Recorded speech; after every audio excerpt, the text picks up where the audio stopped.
Stop hurting the animals. Stop, stop, stop, stop, stop. Stop. Look at this guy. Look at this guy. Hello, baby. Get him. Take his cameras. There goes an elephant. He's stealing all the fruit. Come on, buddy, this way. Here we go. Come on now. Come on now. So look at these two. These two elephants came from logging. They were miserable. These animals were literally being tortured. That guy has holes in his ear. She's blind in one eye and was being fully abused. And now they just have this amazing life here at Ventara. You can see how friendly and happy they are. And they're two of over 220. What? God damn. Just think about how evil you have to be to go around hurting animals. Putting a hole in the elephant's ear, dude? Come on, that did not sit well with me, dude. That's messing me up a little bit. It's like, holy cow, that's messed up, bro. That hurts me in here, dude. They gonna do that to a poor elephant. An elephant, dude? Elephants are so docile. Usually they're pretty docile animals. Like, and they're so loving. Elephants are so loving, bro, and they are so intelligent too. So like, it baffles me that you guys are doing this to elephantes, bro. Leave the elephantes alone. Hot water massage with all kinds of herbal medicine for their joints. It's better than a spa for humans. And believe it or not, here we have an elephant mani-pedi station. So these guys are actually trained equine farriers, meaning they take care of horse feed. But at this facility, the only facility in the world, they have taken that knowledge and applied it to elephant care, because in captivity, before they're rescued, these elephants have major foot problems from getting shards of glass in them and walking on boiling hot pavement. And once they come here, look at just how relaxed this elephant is. It's got 3 people running around fiddling with it. This would never happen with an elephant that had been abused until they got to Ventara. My understanding is one of these leopards, I'm not sure which one, is a notorious man-eater. Right behind you. This one? Yes. What's this leopard? She's a man-eater and she's gotta go home. Bam, bam, bam, bam, bam, bam, bam, bam, bam, bam, bam. Think about that for a second. Think about this leopard eating your face. Think about this leopard eating members of your members of your family, bro. My condolences to anybody who was eaten by this leopard. Obviously, you guys, man-eating leopard are not a joke. His name? His name is Love. Love? Yeah. It's not a very intimidating name for a leopard. How many people has Love killed? Someone more than 20. More than 20? Yes. So is he called Love because he loves to eat people? It's because of the caretakers who actually love him. I see. So this animal that's showing me this unbelievably relaxed body language is calm, he's lying down, he's not hiding, he's eaten 20 people. Yes. Get out of here. Typically when an animal like a leopard or a tiger becomes a man-eater, there's a reason. They don't choose to become a man-eater. What was Love's reason? See, normally what's happening here is when we rescued these animals from the lion-dominated areas, our team found out that the lions were actually struggling for the resources. I see. And you see, when a big cat like lion is struggling for the resources, leopards cannot live in the area. So they had nothing to eat. And in search of easy prey, in search of stray animals, they come into cities and villages. And that's how where they get into the conflict with humans. I see. So you're a pretty naughty kitty if you've eaten 20 people.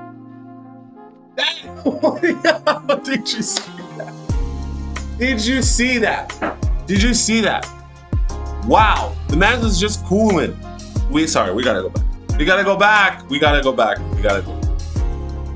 There wasn't enough resources in the area. The lions couldn't eat. The leopards couldn't eat. The leopards say, you know what?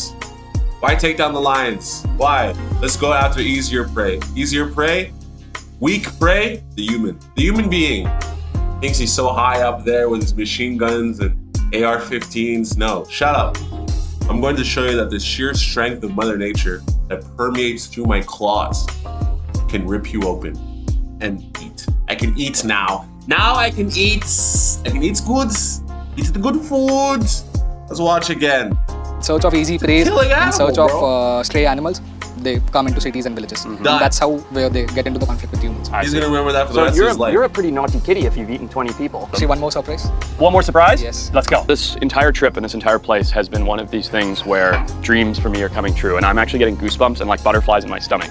I've never been like celebrity shy or anything like that, and right now I might freak out. They've said, just go ahead, and if you'd like to interact with the okapis, these two have been born here. They're 2 very special okapis, and just go right in. Approaching wildlife that you're unfamiliar with is unwise and be dangerous to the animal. But these okapis have been raised by Mavesh, who we'll meet a little bit later. So I trust his judgment, giving us the okay to get up close and personal. One of the most shy, incredible, and elusive species, closely related to the giraffe. In fact, they are the only pair of twin okapis that have ever been born and raised successfully in the entire world, and they're right here at Ventara. I'm gonna try very carefully to get close to one without upsetting it, but it's like, oh, I'm like jittery with excitement because this is an animal I've wanted to see up close my whole life. Dude, what?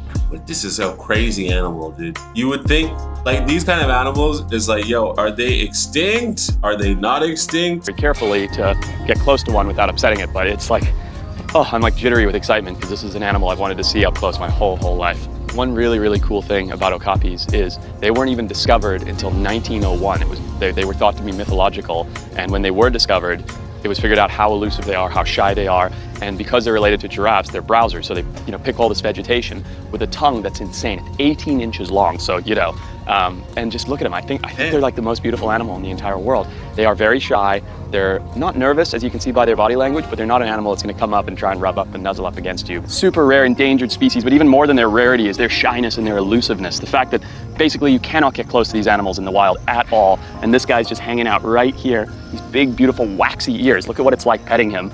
That's the grease that they emit from their coat to keep them water repellent. So one thing that's so incredible about okapis, outside of looking like something a child drew on a piece of paper, is with this 18-inch browser tongue, they're the only animal in the world that can take their tongue and clean the backside and inside of their ears and their eyeballs with their own tongue to keep them healthy, which is absolutely crazy. Look at him though. You learn something new every day. You learn something new every day, guys. That is intense.